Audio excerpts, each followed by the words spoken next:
Hey hey hey les gars, j'espère que vous allez bien. Bienvenue à la maison, bienvenue dans ma chaîne. Installez-vous, prenez place et let's go. Je vous ai demandé de me poser des questions sur Instagram pour pouvoir faire cette vidéo. Donc si vous ne me suivez pas encore sur Insta les gars, qu'est-ce que vous attendez? Qu'est-ce que vous attendez en fait? Non, je rigole. N'hésitez pas à me suivre sur Instagram, RuthAFK. Je suis très active, en tout cas ces derniers temps je suis beaucoup active. On est bientôt à 1000 abonnés ici sur YouTube, donc n'hésite pas, va t'abonner sur Insta, on sera aussi bientôt à 1000. Cette FAQ, comment elle va se passer? Comment je me suis organisée? Je me suis dit, est-ce que je m'assieds juste ici, je pose des questions et puis non. Je me suis dit, on va un peu animer la vidéo. Donc c'est que là, je vais me maquiller pendant que je réponds aux questions et je vous afficherai les questions juste ici. Depuis que j'essaye de trouver un moment pour filmer cette vidéo, Baby Girl n'est pas là et Baby Daddy n'est pas là non plus. Donc on va rentabiliser. Voilà les petites questions, enfin les grandes questions que vous m'avez posées. Il y en a qui sont grave intéressantes. En fait, elles sont toutes intéressantes parce que vous avez pris la peine de répondre à ma demande. Donc je les trouve grave toutes intéressantes. Ah, on va commencer, mais c'est pas une question, c'est un petit commentaire. J'aime trop ce que tu fais, comment tu le fais. Tu as l'air d'être une bonne personne. Merci. J'ai mis toujours, enfin, je prends toujours en anonyme parce que j'ai pas envie que les gens... que ça dérange certaines personnes d'être affichées sur ma page ou quoi, qu'on les prenne pour des fans. Donc je préfère toujours mettre en anonyme. Et merci. Si tu as écrit ce message et que tu te reconnais, merci. La première question est, est-ce que tu peux nous raconter ta rencontre avec Baby Daddy? Of course! David et moi on s'est rencontrés grâce à ma meilleure amie. C'était en 2010. Ouais, en été 2010, on s'est rencontrés. Enfin, c'est là que j'ai rencontré David. Parce que ma pote, elle disait toujours, oh purée, t'irais bien avec lui et tout, non, non, non, non. Elle m'avait montré une photo de lui. Et j'avais pas aimé. Enfin, je crois que j'avais pas aimé, mais vas-y, ça m'avait rien fait. Et puis elle m'a dit, si, si et tout, t'irais bien avec lui, ton caractère et tout, comment t'es, non, non. Et le jour que j'ai vu Baby Daddy, guys, le jour que j'ai vu Baby Daddy, j'ai fait, oh waouh, waouh, waouh, waouh. En fait, oui, je me souviens, le premier jour je l'ai vu, j'ai dit, ah, c'est lui David. Vous voyez Baby Daddy, il avait des fans. Non, peut-être des fans. Il avait des groupies en fait. Si j'étais une femme possessive, jalouse, j'allais péter ma tête. Donc à chaque fois on me disait, oh David il est trop beau, oh David il danse trop bien, oh David il a un beau sourire, oh David, oh David, oh David. Je l'entendais dans mes oreilles tous les jours. Et le jour où je l'ai vu, j'ai fait, Baby Daddy il est beau en fait. Oh mon Dieu! Non, le jour où j'ai vu David, j'ai fait waouh! Je me souviens très bien comment ma réaction quand je l'ai vu, je me suis dit waouh! Mais quel bel homme! Qu'est-ce qu'il est cute, qu'est-ce qu'il est beau, qu'est-ce qu'il est gentil, qu'est-ce qu'il a un beau sourire, qu'est-ce qu'il est sorcier, qu'est-ce qu'il est beau à noir. Là, je ne vous ai pas raconté ma rencontre, mais c'est juste un petit truc pour que voilà, vous voyez un peu le mood, c'est comment. Mais j'aimerais vraiment faire une vidéo dédiée à ça où je vous parle vraiment, où on vous parle de notre rencontre. Alors, next question. Comment gères-tu le fait d'être maman? Déjà, moi, vous savez bien que je n'ai pas de gosse, pas maintenant en tout cas, mais Dieu merci, ma fille est parfaite, donc je ne regrette rien du tout. Mais c'est là, je prends ce qu'il faut prendre, je m'adapte, je planifie pas. Par contre, ces derniers temps, je commence un peu à planifier, parce que gérer le travail, plus gérer la petite, plus gérer Baby Daddy, plus faire à manger, les gars, ça demande trop d'énergie. Ça demande trop d'énergie et pour ça, effectivement, il faut une organisation. Et ça m'est venu à l'idée que ça fait quoi? Ça fait peut-être 3 semaines que je me dis vraiment, ouais, il faut que je m'organise, sinon je vais y arriver. J'essaye depuis peu de mettre une routine en place, mais je ne suis pas encore arrivée, loin de là. Pour me donner du temps à moi, donner du temps à Baby Daddy, donner du temps à Baby Girl et donner du temps à la maison entière. Vous voyez ce que je veux dire? Aussi à ma famille, mes amis. C'est juste une question de gestion, mais j'ai pas encore trouvé la méthode pour te dire oui, je gère comme ci, comme ça. Non, vraiment, c'est encore trop frais pour moi. Et vraiment, je vis le jour, je vis à l'instant. Il faut savoir que Baby Girl n'a pas de crèche et pourtant j'ai fait une demande. J'ai fait la demande quand Baby Girl était encore dans mon ventre, quand j'avais même pas encore accouché. J'ai contacté 3 crèches et jusqu'à maintenant, liste d'attente genre. Et entre-temps, j'ai repris la vie active. Baby Daddy travaille. Donc j'ai dû m'organiser, enfin on a dû s'organiser. Ça veut dire le lundi, ma soeur. Le mardi, ma belle-mère. Le mercredi, ma belle-sœur. Le jeudi, c'est moi vu que j'étais en télétravail. et le vendredi, ma mère. Jusqu'à ma mère, elle a pris des congés tous les vendredis pour garder la petite. Et encore, il y avait des jours où je devais la garder pendant une semaine parce que voilà, il y avait des désistements, il y avait des plans, il y avait des choses à faire. Mais les gars, on n'a pas de crèche et j'ai fait comme je pouvais, mais c'est vraiment chaud. Quand je venais d'accoucher, genre au début de mon accouchement, baby girl, je ne l'ai laissé à personne. Baby girl, elle devait rester que avec moi, tout faire avec moi. Où est-ce que j'allais, c'était avec moi ou soit avec son père, mais j'arrivais pas au début à laisser baby girl. Peut-être je pense au bout de, quand elle avait peut-être 6 mois, 7 mois, là j'ai commencé, vas-y, à la laisser dormir seule. Non, même pas, quand elle allait dormir chez ma belle-sœur ou chez ma mère, j'allais là-bas dormir aussi. Oh mon Dieu, ouais, j'allais aussi dormir chez eux, juste pour encore être avec ma fille. Il n'y a pas longtemps, je sais pas vous dire quand, mais il y a vraiment pas longtemps, j'ai vraiment commencé à lâcher prise et à laisser la petite aller dormir chez ma belle-sœur, mes parents, sans moi. So, next question. Coucou, tu as quel âge? Et que cette question elle est revenue pas mal de fois. Les gens ils sont intrigués par mon âge. Je vous laisse un peu spéculer sur mon âge parce que j'aime bien que vous me donnez des 23, des 22, des 1. Ça fait toujours plaisir à l'ego. Et donc voilà, sachez juste que j'ai entre 25 et 30 ans. Next question. Pourrais-tu nous faire un appartement tour s'il te plaît? Cœur, cœur. Les gars, franchement, avant de me lancer sur YouTube, c'était mon rêve. Quand on a commencé les travaux de rénovation, je m'étais dit, je vais vlogger. Comme ça, quand j'aurai ma chaîne YouTube, j'en ferai une vidéo où je montrerai pièce par pièce et tout et tout. Et je comprenais pas les youtubeuses qui disaient ouais, mais je veux pas tout vous montrer, mais vous verrez pièce par pièce quand je filme, mais je vous dirai pas voilà, c'est la cuisine, c'est la salle de bain et tout. Et les gars, maintenant je pense pareil. En fait, c'est parce que je vis dans la maison. Quand je vivais pas encore là et qu'on faisait les travaux, ben voilà, il n'y avait pas de problème à ce moment-là. Attendez, je vais me taire, sinon je ne vais pas savoir le faire. Une fois qu'on a emménagé, qu'on s'est installé, j'en ai parlé avec David. Parce que moi, chaque fois que je fais un truc qui nous concerne tous les deux, par exemple, parce qu'on habite, sur notre histoire, par exemple, quand on m'avait demandé de raconter notre rencontre, bah, j'aime toujours l'intégrer, demander son avis, ce qui est tout à fait normal. Et tant qu'on n'est pas d'accord, ou si l'un n'est pas d'accord, on ne le fait pas. Et là, j'en avais parlé avec David, et il m'a fait comprendre que lui, il n'était pas très chaud. Après, moi aussi, le fait qu'on se soit installé ici, qu'on a vraiment une vie, enfin qu'on vit ici, quoi, je trouve ça un peu bizarre.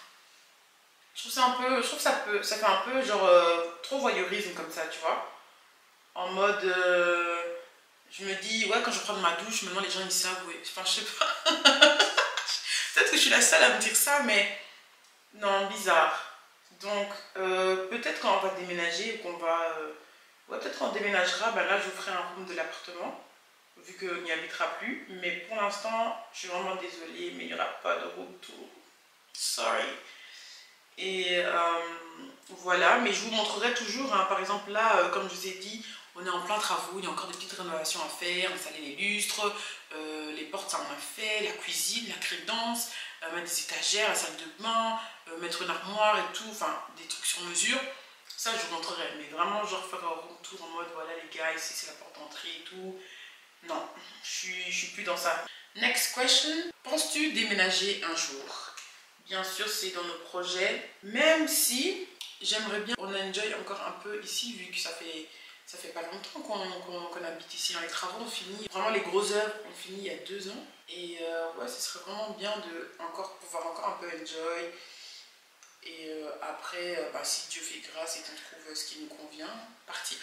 Next question, pourrais-tu nous faire une vidéo avec Baby Daddy et nous raconter votre rencontre? Bien sûr, c'est mon goal en fait. Si David le veut, si Baby Daddy le veut, bien sûr, bien sûr. Mais comme j'ai répondu tantôt à la question, vraiment, des trucs qui nous concernent à nous deux, ben, j'aimerais qu'on se mette d'abord d'accord tous les deux. Et là, ben, tant que David il n'est pas très chaud ou pas très à l'aise à l'idée d'en parler, ben, je le fais pas, mais clairement c'est une vidéo que j'aimerais vraiment beaucoup vous faire. Et vous raconter parce que je trouve que c'est une histoire un peu atypique. Et c'est super drôle. Bon, sur certains points. Mais voilà, comme je vous ai dit, on attend Baby Daddy. Next question.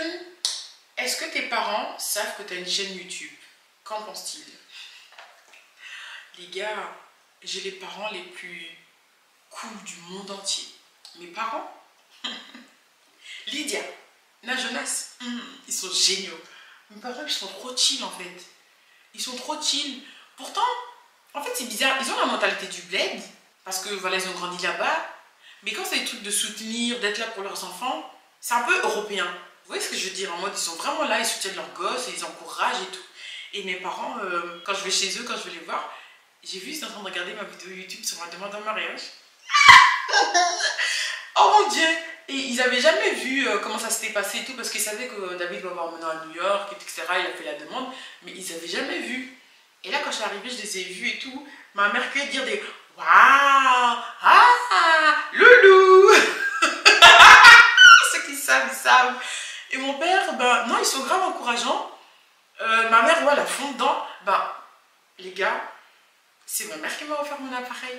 Le truc avec lequel je filme, c'est ma mère qui me l'a offert. Donc vraiment pour dire que même s'ils sont pas à l'affût et qu'ils regardent pas tout à chaque sortie, mais je sais qu'ils me soutiennent et ils sont contents pour moi, quoi. Et c'est vraiment bien d'avoir des parents comme ça. Franchement, mes parents, je les changerais pour rien au monde. Hein. Maintenant que j'en parle, je réalise vraiment que mes parents, je les aime trop. Ouais, j'aime trop mes parents. So, next question. Ah, c'est pas une question, c'est un petit commentaire qui dit: c'est pas une question, mais j'aime vraiment ta chaîne. Continue comme ça et tire à loin. Merci les gars, vous faites fondre mon cœur. Oh mon Dieu, ça fait trop plaisir. Merci, merci. Donc voilà, ici on me demande: as-tu un métier en dehors de YouTube? Non, je n'ai pas de métier en dehors de YouTube parce que je suis encore dans les études. Et c'est une question un peu genre sensible pour moi. Parce que je m'imaginais pas que genre à cette période de ma vie, ben, je reprendrais les études, enfin que je serais encore dans les études. Mais là j'ai repris les études pour vraiment, vraiment, vraiment, vraiment faire quelque chose que j'adore, que j'aime trop. J'ai fait un stage de 3 mois dans une agence de com, donc pendant un temps c'était mon métier. Franchement, vous savez, tout ce qui est genre les études, c'est une question tabou, parce que ça me met tellement mal à l'aise. Mon parcours scolaire, il est chaotique, oh mon Dieu. Et pourtant, je trouve que mon parcours scolaire ne colle pas avec ma personnalité. Je sais pas si vous voyez ce que je veux dire. Ne colle pas avec la personne que... Peut-être c'est moi, je pense être quelqu'un que je suis pas en fait. Ouais, hein. Oh my god. C'est triste comme révélation ça. Si un jour je suis amenée à vous parler de mon parcours scolaire, c'est que vraiment j'ai dédramatisé sur le truc et que vas-y je m'en fous maintenant des jugements des gens, etc. par rapport à mes études. Mais pour moi ça là c'est un truc ouais, genre qui me... Est-ce qu'on peut dire que c'est un complexe? Non, pas du tout, mais c'est un truc qui me peine un peu. Et c'est plus ça qui est un sujet tabou que parler de sexe ou quoi. Donc un jour, quand j'aurai vraiment, quand je serai passée au-dessus, quand voilà, je vous parlerai de mon parcours scolaire, je m'assierai vraiment pour vous dire ce que j'ai fait, ce que j'ai pas fait, combien d'années, pour que vous ayez vraiment une bonne vue d'ensemble. Donc non, je n'ai pas de métier en dehors de YouTube parce que je suis étudiante. Alors, que pense David, Baby Daddy, de ton projet YouTube? C'est une question très intéressante parce que les gars, comme je vous ai dit, ben, comme vous le savez parce que je le répète tout le temps, que YouTube c'est ma passion, j'ai toujours voulu me lancer mais j'ai jamais eu le courage, etc. Et genre l'année passée, j'avais demandé à David: ouais et tout, Dave, j'aimerais bien me lancer sur YouTube, qu'est-ce que t'en penses? Parce que oui, votre go demande toujours tout à son mari en fait. Et David en fait c'est quelqu'un, quand tu fais quelque chose, faut pas faire juste pour faire. Il faut vraiment le faire bien et jusqu'au bout. Et si il sent vraiment que tu en veux, que c'est vraiment ça qui t'anime, et ben vas-y, ce sera le premier à t'encourager. Mais pour YouTube, au début, David, il était pas chaud, pas parce qu'il m'encourageait pas et croyait pas en moi, mais parce qu'il avait juste peur que je ne sois pas régulière. Donc, ce qu'il en pense maintenant, bah, il est super content parce qu'il voit clairement que je respire pour créer du contenu, que c'est trop un truc qui me correspond, que je match trop avec le YouTube game, et il est content de me voir m'épanouir dans ça. Donc voilà ce qu'il en pense, David. Mais bon, si un jour il est là et qu'il accepte de venir sur ma chaîne, ben je lui reposerai la question, comme ça vous aurez sa version, hein, enfin sa réponse. Nous diras-tu le prénom de Baby Girl un jour? Alors les gars, franchement, Moi, c'est toujours comme ça. Franchement, au début, je pensais que, mais maintenant, papa. Le vie, c'est ça en fait, c'est ça la vie. C'est penser une chose et puis changer d'avis, c'est comme ça. Donc, au début, pour moi, je voyais pas, il n'y avait pas de problème. Et après avoir réfléchi, je me suis dit, mais en fait, non. En fait, non. Moi aussi, j'ai pas envie de donner le nom de ma fille. Et je pense que c'est dû à mon attachement. Comme je vous ai dit, quand j'ai accouché, etc., j'étais très genre avec ma fille. Et là, j'apprends vraiment à voilà, laisser un peu, enfin, à détendre la corde. Et là, je suis pas prête à donner le nom de ma fille. Déjà, premièrement, parce que son nom est rarissime. Genre, vous allez jamais trouver comment elle s'appelle. Jamais, au grand jamais, trouver comment elle s'appelle. Et parce que il est tellement authentique et genre, on l'a tellement cherché que, en fait, c'est égoïste, j'ai pas envie de partager. J'ai pas envie de partager le nom de ma fille. Ouais, c'est ça, c'est tout simplement ça, parce que je trouve que son nom il est unique, il est rare, mais super rare. Et j'ai envie de, voilà, de garder ça pour nous. Mais je vous encourage fortement à taper dans les prénoms africains, parce que tout simplement, on doit retourner à nos origines en fait. Il est bien beau de s'appeler Jean-Luc Dupont, et nous en fait, il faut qu'on laisse un héritage en fait. Mais bon, ça c'est une autre conversation, un autre sujet.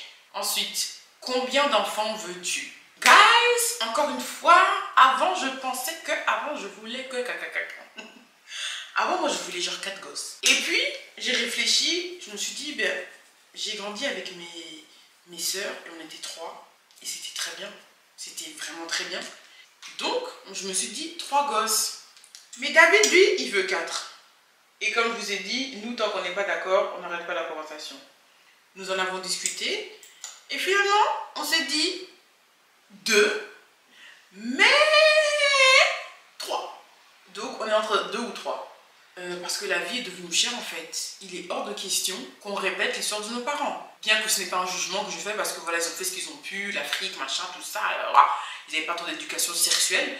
Mais nous, on a toutes les opportunités, nous avons toutes les connaissances et je me vois pas. En plus, bientôt Jésus revient, donc je me vois pas faire 5-6 gosses pour avoir du mal à les gérer financièrement, ne pas être là pour eux, être débordé, être. Non.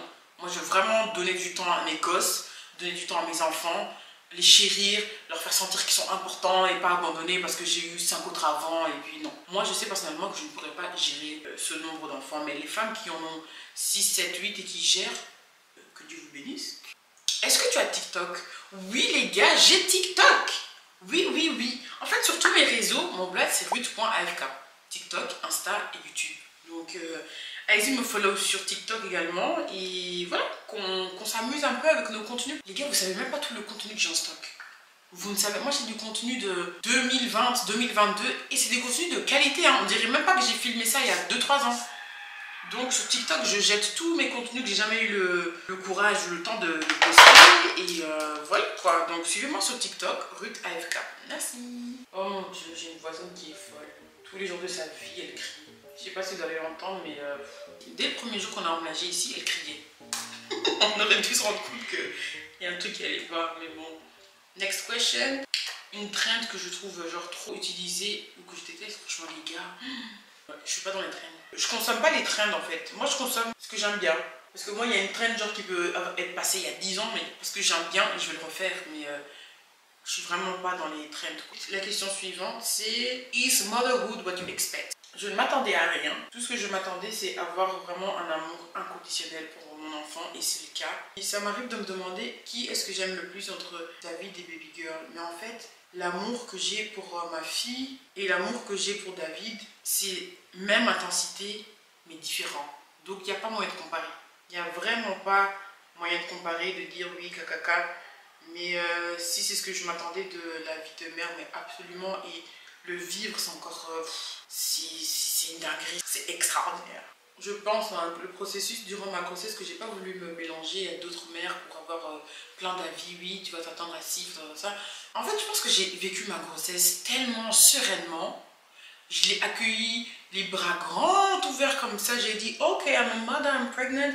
Et je vais le vivre genre sereinement. Et que là, ma vie de mère, ben, c'est la continuité de ma grossesse en fait. Toujours très sereine, toujours dans l'amour, dans la paix. Et c'est ça en fait. Donc, je m'y attendais et le vivre, c'est encore... c'est déclassé, genre c'est archi mieux. Et je suis super contente et très reconnaissante surtout, très très reconnaissante. Pour la fille que j'ai, pour le mari que j'ai, pour la vie que nous avons, pour tout. Vraiment très reconnaissante. Et les gars, je suis en train d'aider mon teint. Je suis en train de... Ensuite, quelle question? Ok. Si tu pouvais retourner en arrière, y a-t-il quelque chose que tu changerais? Y a-t-il quelque chose que je changerais par rapport à quoi? Mon couple, ma fille, ma famille. La question n'est pas très précise, mais je veux répondre comme je le sens. Comme je vous l'ai dit, les études pour moi c'est un sujet genre super tabou. Et je pense que c'est sur ça que j'aurais fait un gros changement. Parce que concrètement, comment j'ai géré ça, catastrophe. Catastrophe. En fait, c'est pas que j'ai honte d'avoir repris mes études à mon âge. En fait, je dois avoir honte de rien. Chacun son parcours, en fait. En fait, ouais, c'est ça, en fait. Chacun... Mais c'est bien beau de se dire ça, chacun son parcours, mais il y a des jours où tu réalises qu'en fait, non. Que quand tu étais plus jeune, c'est pas ça que tu voulais pour toi au niveau des études, en tout cas. Donc, moi, c'est vraiment au niveau de mes études que j'allais faire de meilleurs choix. En plus, le pire, c'est que moi, c'est même pas mes parents qui m'ont imposé en mode, oui, tu vas faire ça, parce que non. C'est juste moi, je suivais une certaine élite. Et en fait, je me rendais compte que c'était pas fait pour moi, ces études-là.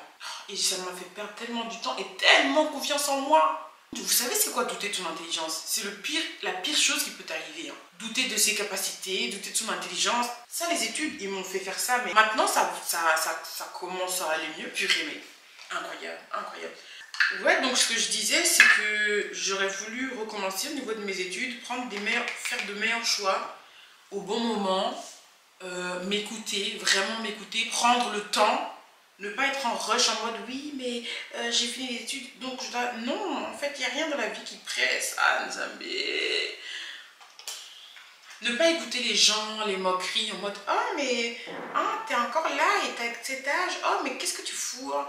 Vous voyez moi des trucs comme ça, des trucs qui m'ont tellement genre affecté, ça m'a tellement fait douter de mon intelligence alors que je sais que je suis une fille très intelligente. Mais c'est juste que j'ai pas fait les bons choix au bon moment et ça a eu des répercussions très conséquentes sur mon état d'esprit. Et si je peux me permettre, genre à travers cette mauvaise expérience qui l'est pour moi de mon parcours scolaire, les gars, s'il vous plaît, quand vous avez fini la secondaire ou le lycée ou je sais pas en France c'est quoi, prenez le temps. Prenez vraiment le temps de vous connaître, hein, de savoir ce que vous aimez pour enfin vous orienter. Parce que prendre un an sur toute une vie, ça va vous économiser tellement de temps. Vous allez reprendre vos études au bon moment, tu seras motivé, tu sais où tu veux aller, tu sais dans quoi tu vas aboutir. Moi, à ce niveau-là, j'ai tellement... Oh mon Dieu, il faut vraiment que je fasse une vidéo pour vous expliquer mon parcours chaotique scolaire. Et encore là, vous voyez, avant de faire cette vidéo, je m'étais toujours dit que je vous parlerai jamais de mon parcours scolaire parce que c'est un truc où j'ai honte. Mais en fait, je me dis, ouais, il n'y a rien en fait. Il n'y a rien. C'est la vie, c'est le parcours. Malheureusement, ça s'est passé comme ça pour moi, mais il n'y a pas de quoi en faire une honte ou... Vous voyez, moi, c'est comme ça que je me guéris des choses. Je pense à la chose et puis je me dis, mais en fait, il n'y a rien. Et plus je me dis ça, plus je me dis ça, plus je me dis ça, plus ça se ancre vraiment en moi et ça devient rien. Question suivante. Tu te vois comment dans 10 ans? Maman de 2, minimum, max 3. Si Dieu le permet, avec ta vie, on a acheté une maison, on a nos enfants. Je me vois travailler à mon compte. C'est même pas les histoires de oui, Wonder Woman, Girl Boss. Moi, je suis pas dans ça. Moi, je suis pas dans Girl Boss. Si David me dit tu restes à la maison, il va ramener à... Je dis ok, Daddy, ok, c'est toi le patron. Mais juste pour avoir ma propre activité, avoir genre mon espace, mon épanouissement perso, être indépendante. J'espère en tout cas que la création de contenu, etc., ben, ça aura bien pris et que ça aura fait une bonne tournure. Et ouais, voilà, vraiment c'est ça. Moi j'ai bien compris. En fait, moi je suis pas le genre de... Je suis pas une carriériste. Voilà, moi je suis pas une carriériste, mais j'aimerais trouver mon petit truc à moi. En fait, comme dans ma vie. Comme ma vie, je l'ai trouvée, elle est bien, je suis avec mes gens, je suis pas trop cacaca, je suis voilà. Et j'aimerais bien trouver une activité où je serai moi, je veux me gérer moi, je serai bien, au calme, etc. etc. Donc ouais, c'est ça. Continuer dans cet état d'esprit. Peut-être que d'ici 1 an ou 2, j'aurai changé, mais en tout cas, là, maintenant, à l'instant T, c'est ça qui me vient en tête. Donc, juste être bien. Ensuite, next question. Ton pays de rêve. Alors, ton pays de rêve? Franchement, les gars, honnêtement, la Belgique. Quand tu me dis ton pays de rêve, genre c'est pour des vacances ou c'est pour y vivre? Parce que moi, j'ai compris la question pour y vivre. Pour y vivre, Honnêtement, la Belgique. Mais j'aimerais bien aussi tenter la Suisse. Mais la Belgique, franchement, il n'y a rien à dire. C'est un pays qui s'occupe très bien de ses citoyens, un peu raciste sur les bords, mais bon, on peut rien y faire. Hein. C'est un peu comme tous les pays européens, quoi. Mais la Belgique, ouais, hein, pour vivre, etc. Mais genre pays de rêve, genre une destination, je me dis, waouh, je veux trop aller. Quand j'étais plus jeune, c'était l'Australie. Oh, l'Australie, ouais, je me souviens. Quand j'étais plus jeune, je pouvais couvre pour l'Australie, je pouvais date, je me disais, oh mon Dieu, j'ai envie d'aller là-bas. Je trouvais que c'était, en fait, je trouvais que c'était le paradis sur Terre. Genre, c'est vraiment dans le fin fond du monde, tout calme, tout peace, tout machin. Mais maintenant, c'est plus mon rêve, mais quand j'étais plus jeune, ouais, c'était clairement l'Australie. Mais quand j'ai vu les kangourous qui, genre, font des fights avec des vrais humains, trop drôle. Je me suis rien dit, j'ai juste rigolé. Te vois-tu vivre de YouTube? Oh my god, c'est le goal en fait. C'est le goal, me voir vivre de YouTube parce que j'aimerais que ça devienne mon activité principale et par la suite développer d'autres trucs à côté. Mais vraiment, oui, mais totalement, je me vois vivre de YouTube. Et parce que je sais aussi que David, c'est un homme capable et que voilà, s'il faut gérer des choses en entendant que YouTube ça marche et que ça se passe bien, ben, il sera là pour ça. Donc pourquoi pas? Pourquoi pas? Hein? Pourquoi? Question, pourquoi tu t'es lancé sur YouTube, les gars? Asseyez-vous. Hein. Vous êtes déjà bien assis, mais là, asseyez-vous encore bien. Il se trouve que en 2007, on est parti au Cora, c'est moi qui ai choisi l'ordinateur. Vous voyez, dans une maison, il y a toujours une personne qui s'occupe de l'administratif, qui s'occupe de la comptabilité, c'était moi. Donc, tout ce qui concernait les achats de la maison, c'est toujours moi qui avec mes parents. Et ce jour-là, on est parti avec mon père au Cora pour acheter un ordinateur. Je me rappelle, c'était en 2007. Non, c'était en 2007. Non, c'était en 2006, 2005, 2006. 2005, 2006, on a acheté notre premier ordinateur. Je suis partie avec les parents et tout, Avant d'avoir l'ordinateur à la maison, j'allais dans les cyber. Genre à l'époque, ma mère me donnait 5 euros. Je prenais mon 5 euros et je payais pour 3 heures. À l'époque, c'était 1 euro, 1 heure d'internet. Donc pendant 5 heures, j'étais dans le cyber, être là, Et ce que je faisais, c'est que j'écoutais des musiques. Et à ce moment-là, il n'y avait pas encore les histoires de youtubeurs, machin, il n'y avait pas encore. Mais juste être sur YouTube. En fait, savoir que je pouvais me connecter sur internet et mettre n'importe quelle musique dans le monde et que je pouvais retrouver ça sur YouTube, je trouvais ça ouf. Je trouvais ça genre oufissime, c'était une dinguerie.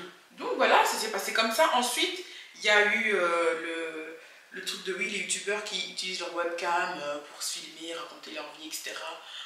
Les gars, on a été avec mon père, on a acheté l'ordinateur d'abord. Quelques mois plus tard, j'ai parti acheter la webcam. Pourquoi? Parce que mon but en fait était de me lancer sur YouTube. Et vous savez pourquoi? Pour faire des covers, pour chanter les gars. Pour chanter. Et moi, mon goal, c'était de faire des covers. Vous voyez à l'ancienne, les gens qui... Vous voyez ce que Ellie et Chloé, les sœurs, là, prendre la caméra, commencer à chanter. Ça, c'était mon rêve, c'était mon goal ultime. Jusqu'à j'avais acheté un studio. J'avais acheté, avec ma petite sœur, on a acheté une enceinte. On a acheté des pieds de micro. On a acheté des micros. On avait un piano portable. On avait une guitare. On ne savait même pas faire la guitare, on ne savait pas faire le piano. Le piano, j'apprenais sur YouTube.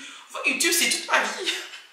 Le piano, je regardais des cours de piano sur YouTube. Pardon, et j'apprenais. Bref, je faisais des vraies mélodies. Adèle et tout, La meuf était investie. Parce que je voulais me lancer sur YouTube pour chanter en fait. J'ai créé ma chaîne YouTube. Je faisais déjà mes vidéos où je m'enregistrais en train de chanter, où je faisais mes cours de guitare, etc., de piano, les gars. Tout était fait pour que je poste. Hein. Mais vous savez, il me manquait quoi? Le courage. Il me manquait le courage. Ce courage que je n'ai jamais eu depuis 2006. Que je suis là en train de me dire, ouais, vas-y, c'est bon, l'année prochaine, je me lance. Vas-y, c'est bon, l'année prochaine, je fais YouTube. Hein? Le temps est passé, j'ai jamais fait de cover sur YouTube. J'ai jamais chanté sur YouTube. Et avec le temps, ben... Voilà, j'ai fini par me dire que vas-y, c'est bon, je vais jamais le faire. Je vais jamais percer. En plus, il y a trop de gens, on va se moquer de moi. Oh, quand je chante, mes narines s'ouvrent. Oh, quand je chante, si. Oh, ouais. Purée. Oh mon Dieu. Vous voyez ce que notre mental peut nous faire, le temps qu'on peut perdre parce qu'on se dit, il y a ça, il y a ça, il y a ça, il y a ça. Alors que je suis persuadée, en toute humilité, que si je m'étais lancée à ce moment-là sur YouTube en faisant mes covers, mais je serais déjà loin. Je serais déjà loin. Je serais déjà loin. Donc voilà, c'était vraiment mon but ultime, me lancer sur YouTube pour faire des covers et chanter. Et puis que genre j'allais percer. Et puis il y avait j'aurais eu un producteur qui m'aurait remarqué. Et puis j'allais faire des concerts. Parce que moi, mon goal, c'était de faire un stade comme Beyoncé, remplir et tout, avec mon ami de l'époque, on se faisait des films, ouais, nous on sera des Beyoncé, on va chanter. Hey! Mais maintenant, je rigole, mais qui sait? Qui sait? Qui sait ce qui serait vraiment passé, comment les choses allaient tourner, mais juste parce que tu manques de courage, ou juste parce que tu te sous-estimes trop, ben voilà, tu fais rien et tu subis ta vie, tu regardes les gens faire, et toi tu fais rien. Et les gars, il faut arrêter ça. Cette mentalité-là, elle est pas bonne du tout, il faut arrêter. Et un jour, quand Baby Girl est venue, j'ai eu le déclic. En mode, mais what? Genre là, je commence à être mère, et puis je vais être vieille, et puis je vais jamais me lancer. Je vais vivre avec des regrets que genre, YouTube, j'aurais pu me lancer, mais je l'ai jamais fait. En fait, vous voyez, Baby Girl est tellement parfaite qu'elle est venue au monde en me disant, vas-y maman, tu peux le faire, lance-toi sur YouTube. Et voilà, quand Baby Girl est venue 2 mois plus tard, caca, j'ai ouvert ma chaîne, enfin je me suis lancée sur YouTube. Une petite morale, si je peux vraiment conclure cette histoire, c'est vous dire, les gars, si vous avez un truc, une idée, un truc que vous voulez faire maintenant, que vous avez toujours voulu faire, toujours pensé à faire, les gars, faites-le. Lancez-vous. Lancez-vous, n'attendez l'accord de personne. Attendez, même vous, n'attendez même pas votre accord en mode oui, je dois le faire à ce moment-là parce qu'il va être parfait, j'aurai les cheveux comme ça, je serai à ce niveau-là. Non les gars, faites-le, c'est tout. Parce que moi je sais que... Vous vous rendez compte, depuis 2006, j'ai envie d'être sur YouTube, depuis 2006. Mais que moi être là en mode non, mais je suis assez... Non, moi j'ai peur du regard des autres, on va me juger. J'étais vraiment chiante. Next question. Quelles sont les choses que tu aurais aimé savoir avant d'emménager avec un homme? Rien, parce que moi je suis vraiment une personne, si je vis une expérience, je vais la vivre à 100%. Si je me suis fait des attentes en mode oui, quand on va vivre avec David, j'aimerais quand même que une fois dans la semaine on se date, une fois dans la semaine on fait un truc de couple, qu'on fasse caca. Mais Baby Girl est arrivée et je vous avoue que l'arrivée d'un bébé ça chamboule tellement de choses, parce que ça te prend tellement d'énergie que avec David, la dernière fois qu'on s'est date, non, que genre on s'est vraiment date en mode je me suis apprêtée, je me suis fait cute, caca. C'était à son anniversaire, le vlog là que vous avez vu, on a été manger au restaurant pour son anniversaire. C'était là. Sinon, oui, ça nous arrive de sortir, on n'est qu'à 2 ou même avec Baby Girl, mais genre c'est pas des trucs qui sont prévus en mode ouais, baby, on va. Parce que David, oh mon Dieu, David c'est trop un homme, genre on est là, il va me dire ouais, vas-y. Vendredi après toi, et même il va m'acheter ma tenue comme dans les films.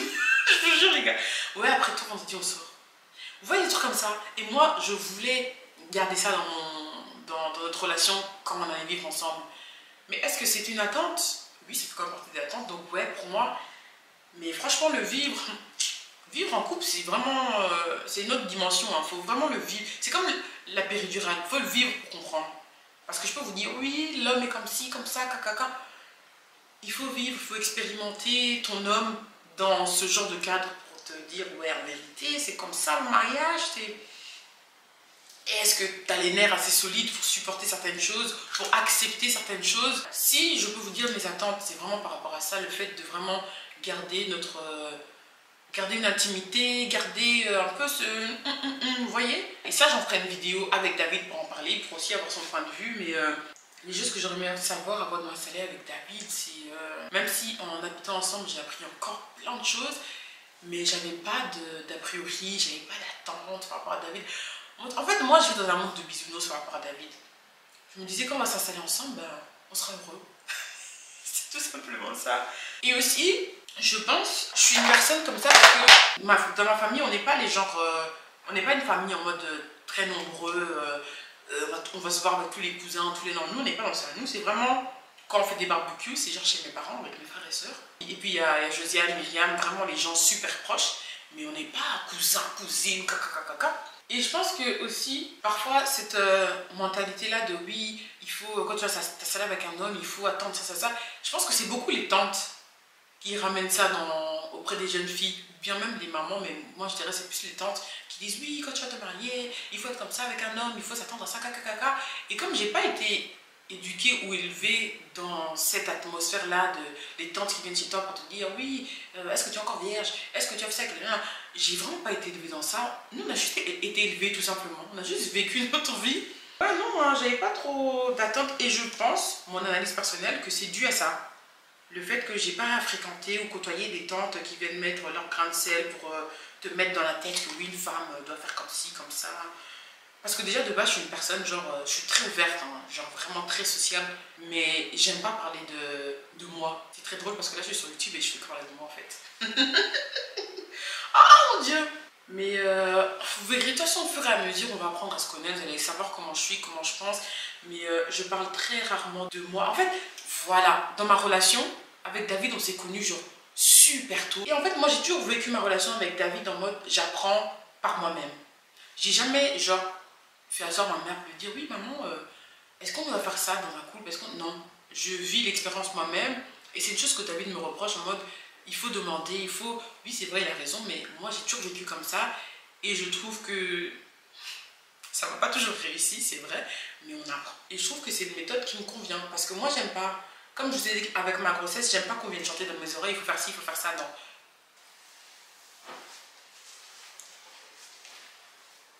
Bon, j'ai dû changer ma batterie. Quelles sont tes qualités et mes défauts? Mes qualités et mes défauts. Alors, mes qualités, c'est que je dirais que je suis une personne extrêmement gentille. Vraiment, je ferais tellement tout pour t'aider, pour que tu sois bien. Ouais, ça, c'est moi, ça. Je trouve que c'est une qualité que j'ai. Je pense que c'est d'autres personnes qui peuvent répondre à ma place. Mais je trouve que je suis une personne extrêmement gentille. Et défaut, je suis une personne très têtue. On dirait toutes les rues, c'est des têtus. Si tu devrais choisir une destination de vacances, ce serait laquelle? Alors les gars, pour avoir fait pas mal de destinations assez chouettes, je vous dirais Mexico. Mexique, c'est incroyable. Les gens, ils sont... La nourriture est bonne, le paysage est beau, le temps est parfait, les activités, il y en a. Non, franchement, Mexique, si je peux vraiment vous conseiller une destination de vacances pour une lune de miel, pour un girl street, Mexique, c'est top, c'est trop bien. Qu'est-ce que tu pourrais nous conseiller pour les futures femmes mariées? Bisous. Bisous, girl. Le conseil que je peux donner, écoutez vos maris. Ça y est, les femmes soumises. Oh mon Dieu, les femmes vont tenir mon col. L'unité, ouais, l'union, ouais. Parce que le mariage, tellement de combats, tellement de choses qui vous tombent dessus, vous n'êtes pas prêts. Si vous n'êtes pas unis, ben, vous n'allez pas faire long feu, quoi. Donc vraiment, la chose la plus importante que je peux vous conseiller, c'est l'unité et forcément Dieu. Parce que sans Dieu, il n'y a pas d'unité, il n'y a rien. Et dans l'unité, j'entends par là la loyauté, l'amour, la bienveillance, vraiment l'unité. En mode, comme je vous ai dit pour l'organisation de votre mariage, restez dans cette continuité. C'est ton mari et toi contre le reste du monde. Ne laisse personne venir mettre sa bouche dans ton mariage. Parce que ça, clairement, ça crée des divorces. Et croyez-moi que c'est chaud. L'unité dans Dieu, l'unité dans votre couple, l'unité dans vos décisions, l'unité dans ce que vous voulez faire, dans vos projets. Même si c'est individuel, mais qu'il y ait quand même une certaine unité dans le sens où parlez-en, demandez le ressenti de l'autre, demandez ce que l'autre en pense pour l'intégrer de cette façon-là dans votre projet, même s'il n'est pas directement concerné, mais juste le fait de lui en parler. L'unité, les gars, l'unité, c'est tout ce qui... En fait, pour ma part, c'est tout ce qui est important. Vous rentrez dans le mariage, sachez que c'est vous et personne d'autre. L'union fait la force, et c'est vrai. Qu'est-ce que ton mari et toi faites dans la vie, si ce n'est pas trop indiscret? Alors, mon mari travaille et moi, je suis étudiante. Et comme je suis en dernière année, qu'il me manque juste de faire mon TFE et mon stage, ben, je suis partiellement femme au foyer. Et par cette même occasion, ben, j'essaye de développer ma chaîne YouTube. J'utilise ce temps en fait pour voilà, créer du contenu, développer mes réseaux. Donc voilà. Un petit commentaire trop gentil. Je te trouve vraiment authentique, ce qui est rare sur les réseaux. Beaucoup de love. Merci beaucoup. Oh mon Dieu. Trop plaisir. Oh les gars, depuis que je suis en train de parler de ma scolarité, il y a quelqu'un qui m'a demandé, pourrais-tu nous raconter ton parcours scolaire? Alors oui ma belle, oui mon beau, mais bon je suppose que c'est une fille qui me pose la question. Oui ma belle, je veux vous raconter mon parcours scolaire, mais pas maintenant. Pas maintenant, quand je me sentirai prête à encaisser certaines remarques ou certains commentaires. Mais pour l'instant, je ne suis pas prête. Qu'est-ce qui te passionne? Alors, dans ma vie, il y a plein de choses qui me passionnent. Création de contenu, m'occuper de ma maison, mon mari me passionne, ma fille me passionne, mes amis me passionnent, ma famille me passionne, mes sœurs me passionnent, organiser des événements me passionne, Être pointilleuse me passionne, la musique me passionne, chanter me passionne, voyager me passionne, apprendre des choses, me documenter. Les gars, j'ai un faible pour tout ce qui est Seconde Guerre mondiale, la civilisation maya, la guerre froide, tous des trucs comme ça. Oh mon dieu, je peux dead. J'aime trop l'histoire en fait, apprendre sur l'histoire, tout ça. Je trouve ça trop intéressant en fait de me dire qu'il y a ces gens ont vraiment vécu et que ça s'est vraiment passé de cette façon-là. Bon, si on croit les écrits, mais ouais, ça me passionne de ouf. Donc voilà les gars, make-up is done. J'ai mis du spray, donc si vous voyez un peu de liquide, c'est pour ça. Donc la vidéo est terminée, j'espère que vous avez aimé, que vous avez passé un bon moment. En tout cas, moi j'ai kiffé faire la vidéo. Et on se retrouve la semaine prochaine pour un weekly vlog. Et je vous dis à très bientôt. Bisous bisous.